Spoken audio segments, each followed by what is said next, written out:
So student, जैसा कि मैंने आपको बताया था कि इस साल क्लास 10th और 12th क्लास में जो उर्दू का मजमून है उसमें कोरोना वायरस मजमून आ सकता है। तो ये वीडियो उन स्टूडेंट्स के लिए है जिनके पास कोरोना वायरस का मजमून नहीं है। मैंने ये मजमून प्रिपेयर कर दिया है, इसको आप अच्छी तरह से प्रिपेयर कर लें और एनुअल एग्ज़ाम में इसके आने के चांसेस हैं। सो आपने लिखना है उन्वान कोरोना वायरस।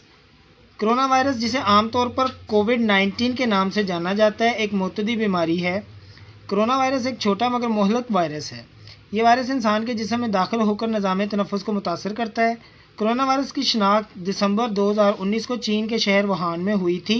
मार्च 2020 में WHO ने इस वायरस को एक वबाई मर्ज करार दिया। उसके बाद आपने हेडिंग देनी है अलामात की। तो अलामात में आपने लिखना है इस वायरस के जिस्म में दाखिल होने के बाद मंदरजा झेल अलामात ज़ाहिर हो सकती हैं, जैसे खांसी, तेज़ बुखार यानी 102 तक भी टेम्परेचर होता है, गले में खराश, पट्ठों में दर्द, सूंघने और जायके की हिस्स ख़त्म हो जाती है यानी ख़त्म हो जाना वगैरह। फिर अगर हम बात करें इसके असरात की, तो कोरोना वायरस ने रोज़मर्रा ज़िंदगी को बुरी तरह मुतासर किया। इस बीमारी के फैलाव की वजह से बहुत से लोग हलाक हुए, रोज़गार मुतासर हुआ, महंगाई बढ़ी, बैनुल-अक़वामी आमदोरफ़्त, दरामदात और बरामदात बुरी तरह मुतासर हुई। यहाँ पे स्टूडेंट्स, आपके पास खुद का अगर कोई डाटा है, कोई लाइन है जो कि इससे रिलेटेड है, या जो रिसेंटली लास्ट ईयर कुछ वाक़यात हैं, आप उसको इसमें ऐड करके अपने इस मज़मून को बेहतर तौर पर बना सकते हैं। अलामात और असरात के बाद आपने एहतियाती तदाबीर की हेडिंग देनी है और लिखना है आलमी इदारा सेहत और हुकूमती सतह पर इस बीमारी की रोकथाम के लिए मंदरजा झेल हदायत जारी की गई, जैसे हाथ को बार बार धोना, समाजी फासला बरकरार रखना, मास्क पहनना, हाथ मिलाना व बगलगीर होने से गुरेज करना, छींक आए तो मुंह पर हाथ रखना, और जो इन्फेक्टेड लोग हैं यानी जिनको फ्लू वगैरह है उनसे दूर रहना।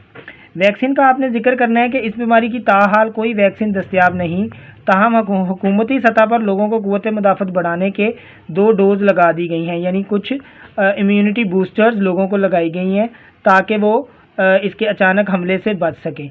इसमें आप इस बात का भी जिक्र कर सकते हैं कि जो बूढ़े लोग थे या जिनका इम्यूनिटी सिस्टम वीक था, क़ुव्वत मुदाफ़त कमज़ोर थी, उन लोगों पर इस वायरस ने ज़्यादा असर किया है। उसके बाद जैसा कि हर मज़मून के लास्ट में कंक्लूजन होता है, इख्तितामिया होता है, तो आपने इस मज़मून के लास्ट में लिखना है हासिल कलाम। कोरोना वायरस से रोज़गार ज़िंदगी बुरी तरह मुतासर हुआ, नेज़ कई लोग अपनी जान से हाथ धो बैठे हैं। कहते हैं कि एहतियात इलाज से बेहतर है, लिहाजा एहतियाती तदाबीर पर अमल करना चाहिए। नेज़ दुआ भी करते रहना चाहिए कि अल्लाह ताला हम सबको जिस्मानी व रूहानी शफा अता करे, आमीन। मज़ीद एजुकेशनल वीडियो के लिए किशोर अकेडमी यूट्यूब चैनल को सब्सक्राइब कर दें। मैं class 9, 10, first year, second year के हवाले से मज़ीद टिप्स एंड टेक्निक्स आपको देता रहूँगा, तो ताकि आप एग्जामिनेशन 2022 में मैक्सिमम मार्क्स लेकर अच्छे कॉलेजेस में चले जाएं। Best of luck and thanks for watching.